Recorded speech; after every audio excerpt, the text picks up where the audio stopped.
Kalau kamu bukan terlahir dari keluarga miliarder apalagi keluarga kaya, pastikan keluarga kaya itu terlahir di keluarga kamu.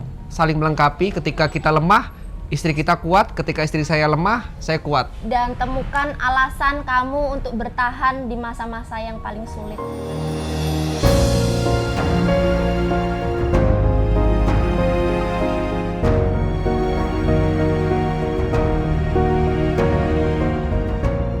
Pak, lihat umur saya 30 tahun nanti. Lihat saya kayak apa. Saya salib semua kakak-kakak saya. Dari awal saya nikah sama suami saya yakin ini anak, ini orang pasti jadi orang sukses. Dan sampai saya sakit, divonis penyempitan rahim, ya saya bilang sama dokter kandungannya, iya dok, saya memang sangat stres gitu karena suami saya jauh dan saya sendirian di sini.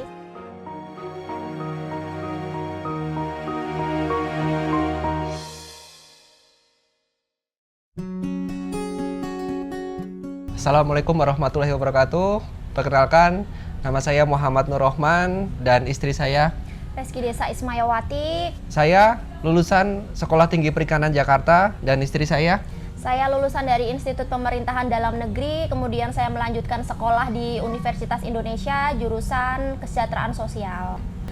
Dan kami berdomisili di Kelurahan Tirtajaya, Kecamatan Sukmajaya. Kami berdua ownernya Metan Cinta dan penjual tanaman. Ya, betul. Sebelum mulai usaha ini, alhamdulillah kita udah mulai merintis usaha, walaupun waktu itu saya sebagai karyawan swasta, tapi sudah mulai melihat gambaran ke depan bahwasanya saya harus punya usaha sendiri sih nantinya gitu kan. Kita memutuskan untuk menikah, kami itu kepengen di hari pernikahan itu pakai sebuah cincin berlian, tapi karena kami juga uangnya pas-pasan, makanya kami mencari alternatif solusi beli cincin berliannya bukan di outlet-outlet ternama seperti Friend & Co atau yang lain. Makanya kami mencari pengrajin berlian yang kemudian setelah kami dapat ternyata kesini-kesini kita bisa jadi partner bisnis.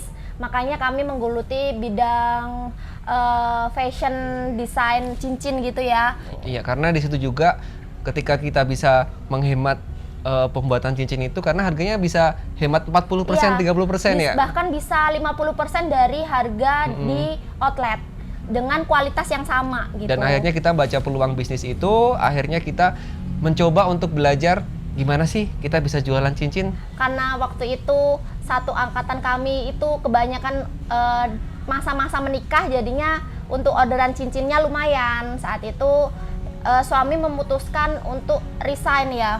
Ya. Saat itu kita udah menikah, terus beliau Resign memutuskan pertama. untuk resign pertama kali dari SeaWorld Indonesia gitu. Disitulah titik balik kita struggle sekali untuk jadi seorang businessman. Berjalannya waktu ternyata kita itu harus tergantungan sama seseorang ya. Betul. Jadi bisnis ketika kita tergantung sama seseorang itu pengennya kita ekspektasinya cepat, ekspektasinya pengen memberikan pelayanan yang maksimal sama customer. Ternyata partner itu tidak bisa memberikan ekspektasi yang sesuai sama kita. Disitulah kita berpikir bisnis apa yang bisa kita tidak tergantung sama orang lain. Ya. Gitu. Saat itu setelah kita bisnis cincin ini, ternyata setelah kita jalani, kebetulan partner kita ada masalah waktu itu ya. Jadi akhirnya kita memutuskan untuk banting setir lagi nih, banting setir. Kebetulan saya daftar perusahaan lagi. Saat sulit itu suami saya menjadi tukang ojek, jadi itu tidak ada yang tahu, keluarga tidak ada yang tahu, tetangga keluar dari SeaWorld tidak ada yang Indonesia. Tahu, jadi rahasia beliau ini jadi tukang ojek hanya kita berdua yang tahu. Dan awalnya dulu. Abis ngojek dia setor uang sama saya. Masih inget banget tuh, uangnya dalam bentuk recehan, saya kual-kual, ini duitnya kita hitung sama-sama gitu. Iya, saat itu satu berpikir gini, kayaknya cuma Purna Praja, kayaknya cuma saya yang nelongso, ibarat kata kalau orang Jawa bilang tuh nelongso gitu kan. Saya ini kan lulusan Institut Pemerintahan Dalam Negeri.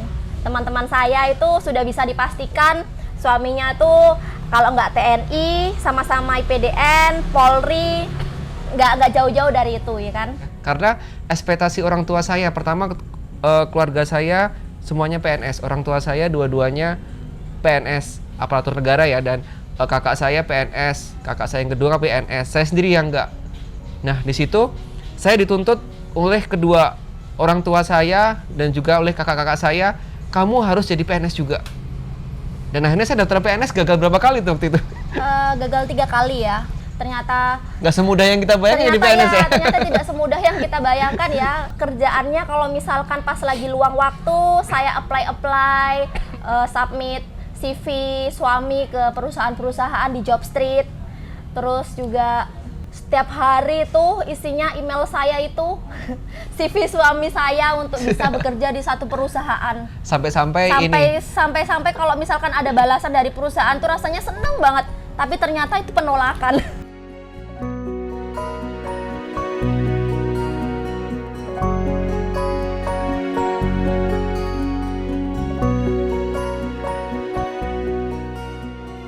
Ibarat kata kalau sendirian kita sendirian. Iya. Karena emang kami juga bukan terlahir dari orang kaya yang punya warisan banyak. Tapi kita selalu berusaha positive thinking kalau Allah pasti bantu.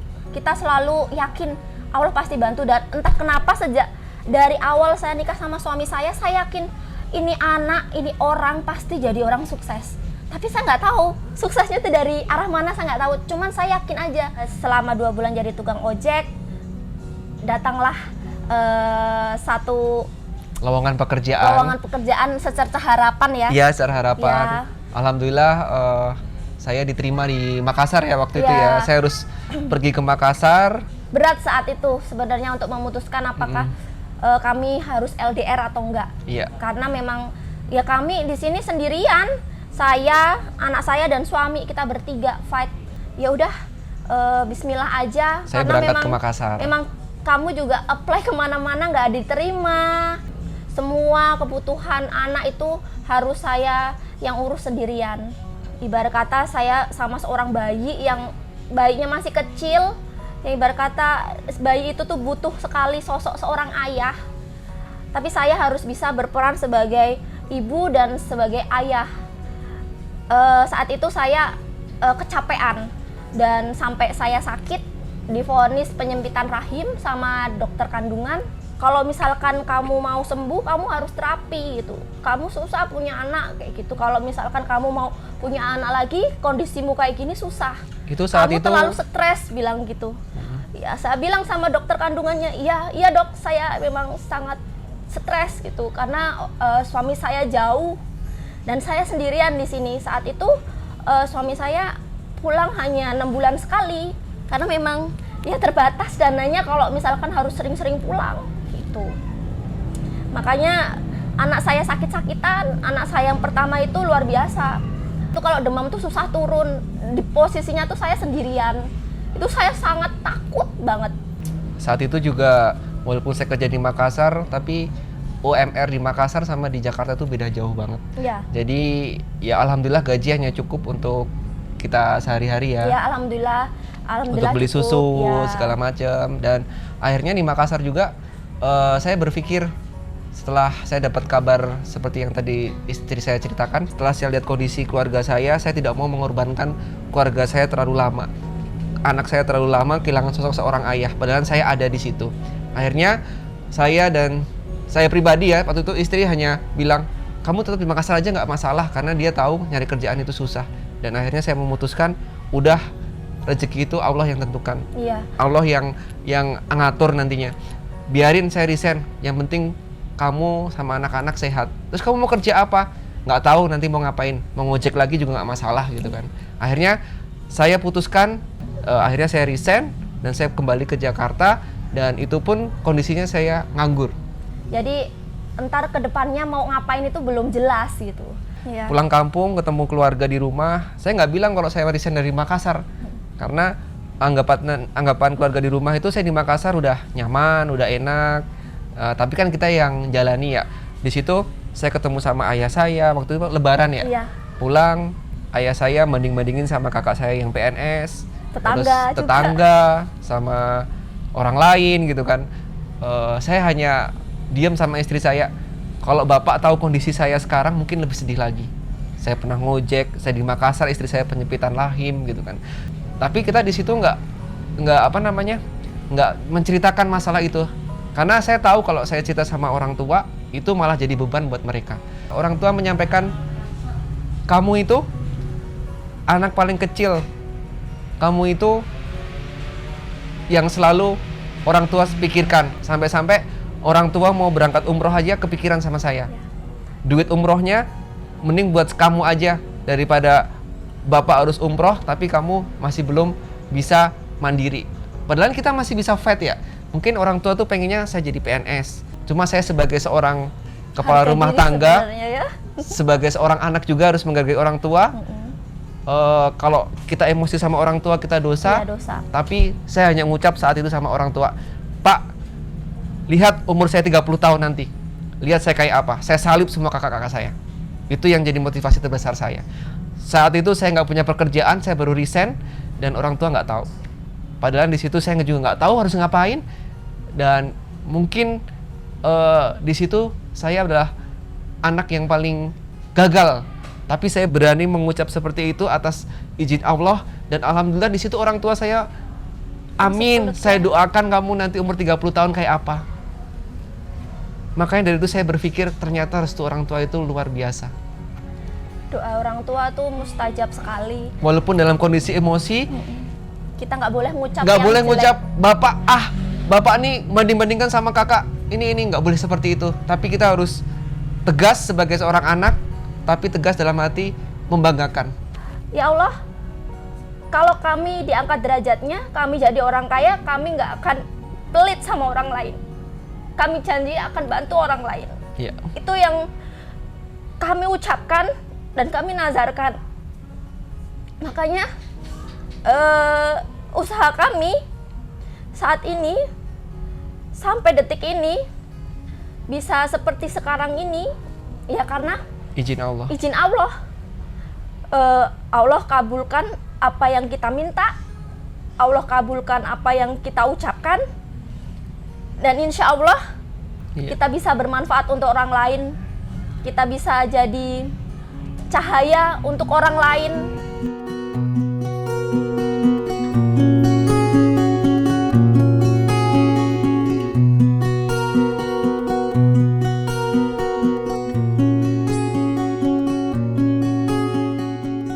Kita punya tabungan sedikit-sedikit, ada kalung ibu warisan dari almarhumah ibunya Mas Nur, ada beberapa perhiasan lah, terus juga tabungan sedikit-sedikit yang suami saya dari Makassar.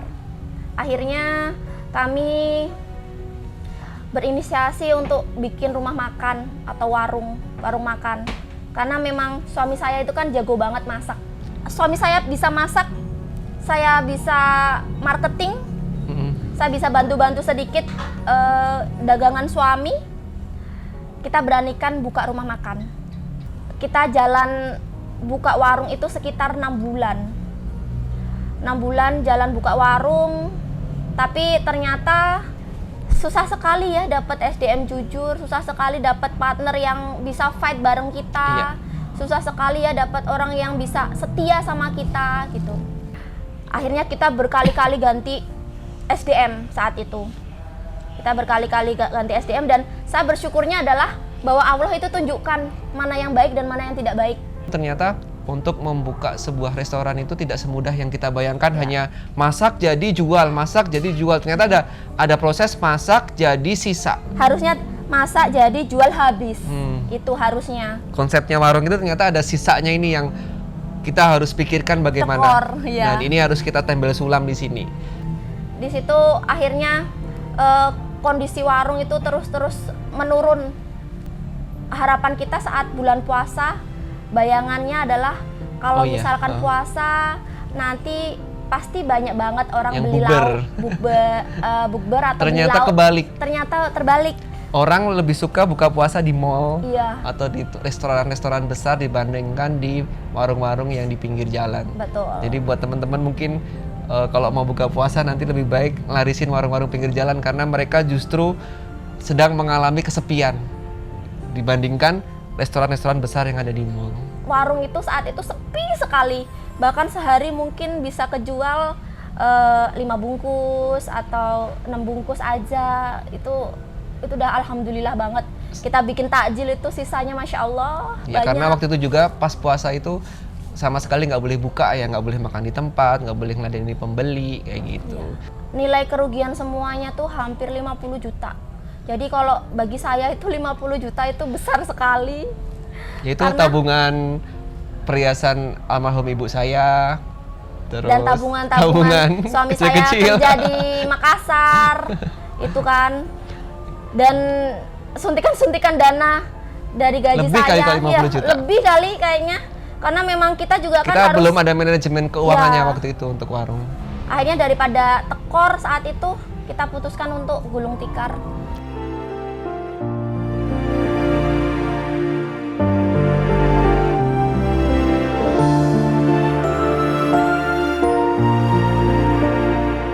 Beruntungnya kita waktu itu saat buka rumah makan, pas saya di Makassar, istri saya itu saya kirimin uang, beberapa gaji saya kirim ke dia izin, Mas saya mau beli ini boleh nggak? Tanaman. Beli apa sih?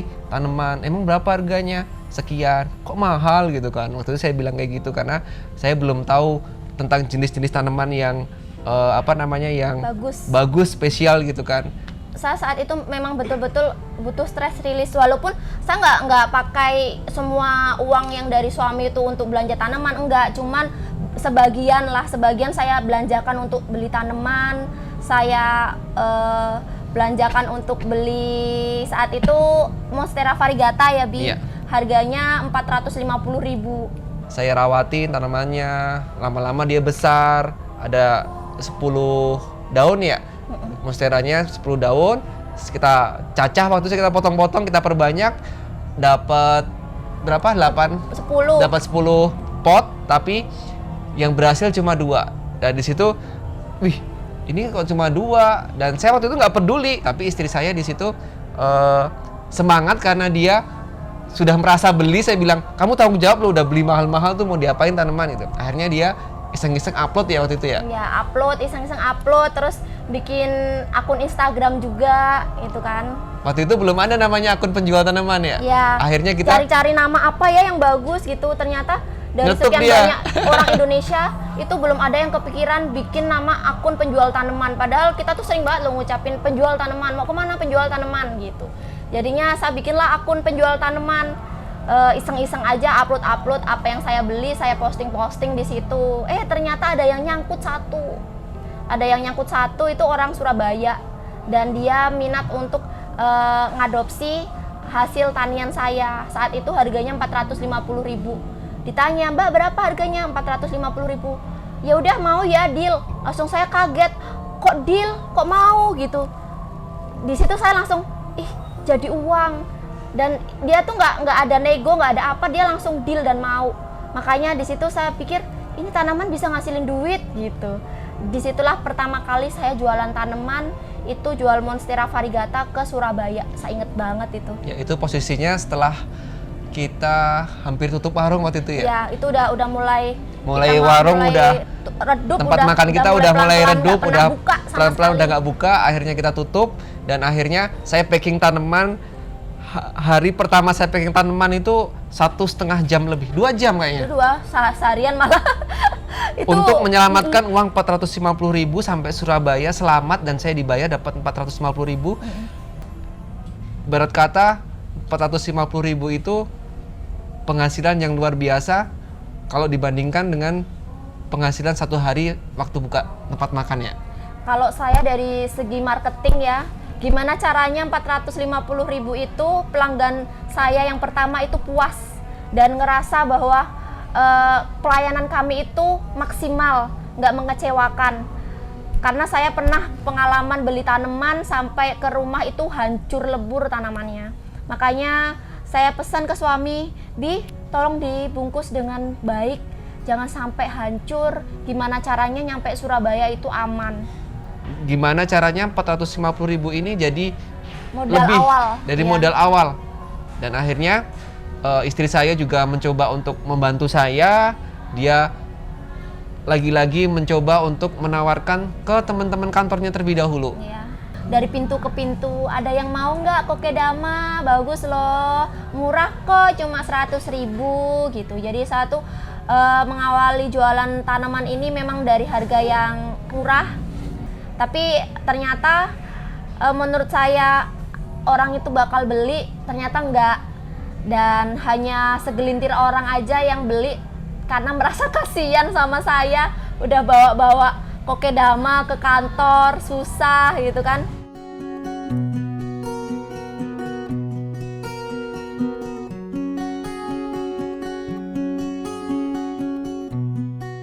Ternyata jualan tanaman nggak segampang ini ya Bi gitu.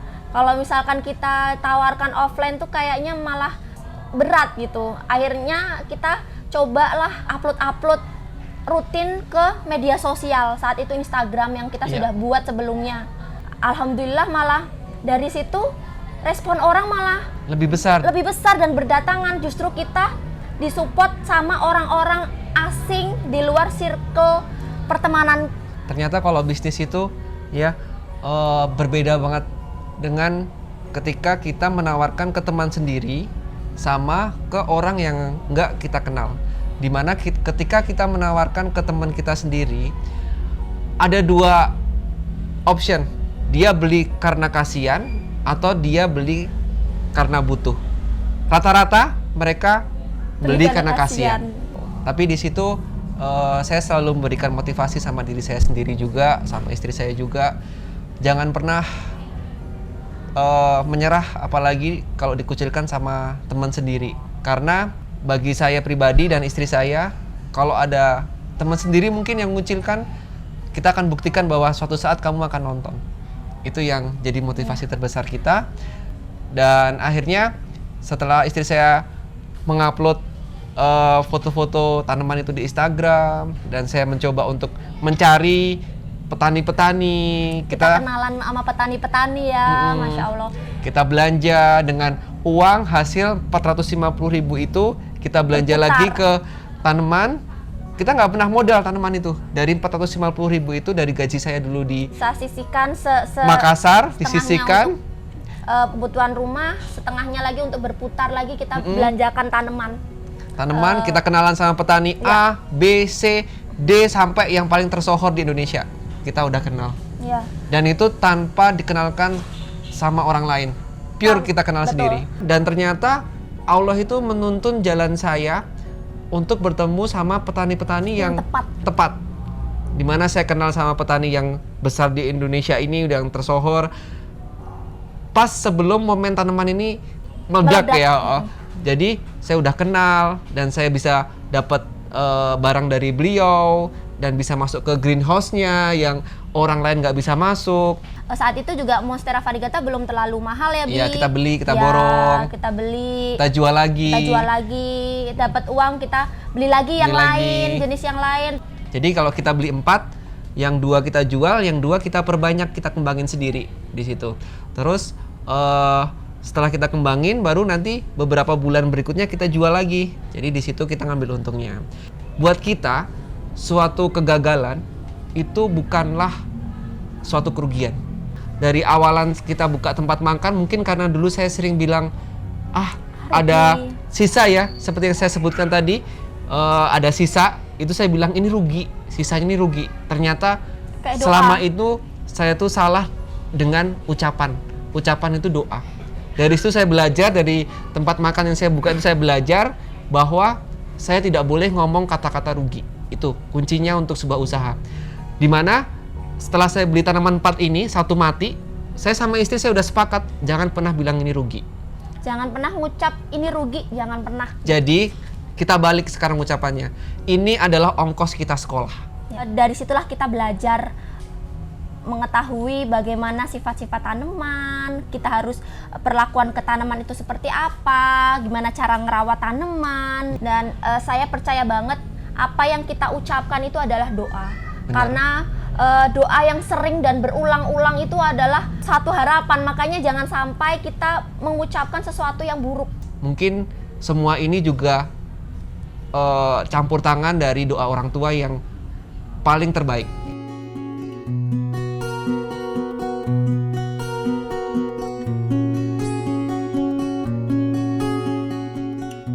awal mulanya itu sebelum pandemi juga, sebelum 2019 kita Jauh udah ya? mulai mengenal tanaman varigata. Tanaman varigata itu adalah jenis tanaman yang memiliki kelainan. Jadi mungkin dari 1 juta pot tanaman yang bisa menghasilkan varigata itu hanya 1 ataupun 2. Kebayang ya langkahnya kayak apa. Dan varigata itu adalah mutasi genetik yang tadinya berwarna hijau bisa berubah jadi warna kuning daunnya. Kuningnya bukan kuning yang mau mati ya, tapi kuningnya tuh splash-splash, atau bisa berwarna putih, juga bisa berwarna pink ya. Nah, bisa berwarna mint. Nah, itu yang mint itu bisa lebih mahal lagi karena mutasinya itu mungkin dari puluhan juta tanaman. Nah, dia bermutasi gitu. Nah, sekarang ini tanaman varigata ini paling banyak dicari sama orang-orang karena keunikannya itu dia jadi spesial dan juga jadi langka. Makanya para kolektor tanaman hias dan para teman-teman yang suka tanaman pasti kalau udah nyebut tanaman varigata dia pasti pengen memilikinya. Kalau zaman sekarang ya, istilah kita sebagai pencinta tanaman, kalau terasnya nggak varigata kita nggak berteman. Tanaman itu bisa menunjukkan kelas sosial ya sekarang ya. Kalau di dunia pertanaman gitu. Tapi itu bukan satu tolak ukur juga sih. Kita mau berteman sama orang yang tanamanmu biasa, enggak. Cuman itu adalah kayak sebuah makna atau kiasan seperti itu. Waktu itu mungkin tanaman varigata belum terlalu diminati sama banyak orang ya, apalagi Dan harganya untuk, juga masih lumayan. Iya, apalagi untuk mancanegara ya, untuk ekspor ya. Jadi tanaman varigata itu baru terbooming itu setelah pandemi. Nah, alhamdulillahnya kita di situ sudah mulai koleksi tanaman varigata itu. Kita beli, kita nggak jual, tapi kita perbanyak karena alhamdulillahnya kita ketemu sama orang-orang yang tepat saat kita berwisata mencari penjual tanaman ya di pinggir jalan. Kita berwisata, alhamdulillah kita ketemu sama orang-orang yang tepat dan sampai sekarang kita juga berhubungan baik sama mereka karena saya ngerasa di situ ilmu yang saya dapat itu nggak sesulit yang dibayangkan gitu kan. Kalau teman-teman mau silaturahmi pasti akan dapat ilmu, itu kuncinya. Alhamdulillahnya sampai saat ini juga tanaman semakin hit ya, semakin lumayan, semakin banyak orang yang kenal, semakin booming. Bukan hanya Monstera varigata tapi banyak sekali jenis-jenis tanaman lainnya. Dan alhamdulillah kita udah punya itu sebelum mereka kenal sama tanaman itu. Karena saat itu kita tinggal di rumah yang kecil, halamannya cuma 3 kali 2 meter. Kita itu kan menanam dari kecil. Nah, benar-benar dari kecil, dari bibit. Ibarat kata kita hanya beli tuh potongan atau bonggolan. Nah, karena rumah saya itu kan kecil, jadinya ketika tanaman sudah besar, itu kita nggak bisa untuk mencacah jadi banyak karena kita bingung mau naruh tanaman itu di mana gitu kan. Setelah tanaman itu besar, akhirnya saya sering review. Ini loh tanaman aku gede banget nih. Aku tanamnya cuma pakai ini nih, gini-gini. Aku ngeracik media tanam sendiri. Dan titiknya itu di saat saya bikin live Instagram pertama kali untuk memberikan edukasi terkait bagaimana cara membuat media tanam. Media tanam di mana pengalaman kita dari memakai banyak media saat itu, akhirnya kita temukan satu media tanam yang menurut saya paling pas, yang bisa bikin tanaman saya jadi subur-subur sekali. Alhamdulillah saat itu banyak sekali yang datang dan banyak sekali yang respon baik. Mereka ngerasa apa yang saya live-kan itu sangat bermanfaat. Sebelum orang-orang mungkin sekarang banyak sekali yang jual media tanam, kita sudah mengawali itu terlebih dahulu gitu kan. Kita review ini loh hasil medianya saya untuk dipakaikan ke tanaman saya. Tanamannya saya jadi besar-besar. Mulai melihat perkembangan dari tanaman saya dari hari ke hari. Awalnya saya nggak kepikiran mau jual media tanam kan. Karena teman-teman sendiri yang minta, ada nggak yang udah jadi, aku beli aja deh, ribet mau bikin. Nah, disitulah akhirnya kita tercetus bikin media tanam, namanya media tanam cinta.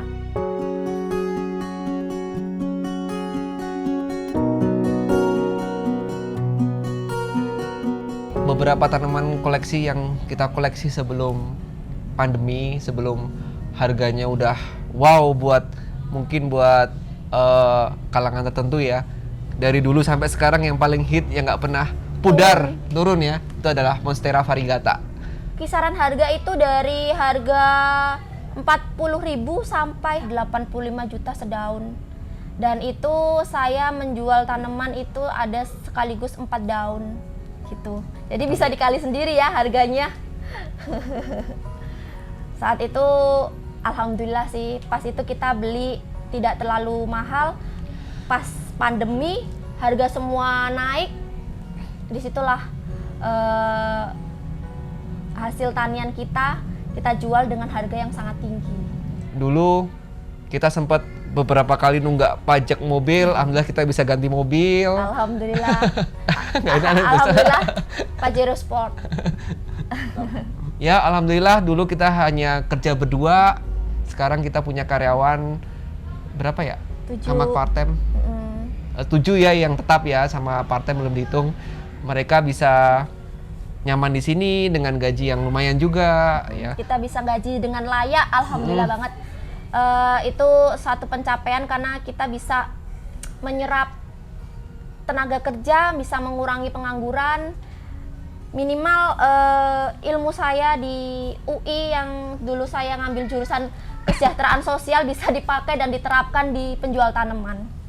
Nah, buat teman-teman, kalau misalkan pengen tanamannya tumbuh subur, bisa pakai media tanam dari penjual tanaman, namanya Metan Cinta. Nah, ini udah terbukti banget dan udah dicintai banget sama semua plant lovers Indonesia. Ini udah meng-Indonesia banget dan juga sudah terbukti banyak sekali testimoni orang-orang yang pakai media tanam cinta untuk menyuburkan tanaman di rumah.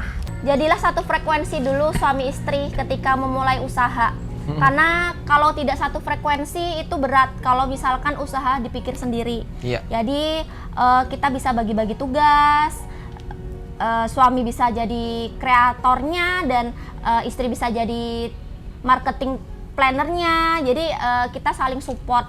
Jadi kita harus sefrekuensi dan kita berjalan harus sama-sama saling melengkapi. Ketika kita lemah, istri kita kuat, ketika istri saya lemah, saya kuat. Jadi kita saling menjaga dan saling menguatkan. Kalau kamu bukan terlahir dari keluarga miliarder apalagi keluarga kaya, pastikan keluarga kaya itu terlahir di keluarga kamu. Semua tantangan yang kamu lewati itu nggak ada apa-apanya ketika kamu sudah mencapai titik yang kamu inginkan. Dan pastinya orang-orang yang dulu meremehkan kamu pasti akan bertepuk tangan dan salah-salah dia bakal bertanya kepada kamu, kok bisa sih kamu sekarang kayak gini? Itu sebuah titik pencapaian yang luar biasa buat diri kita sendiri. Dan temukan alasan kamu untuk bertahan di masa-masa yang paling sulit.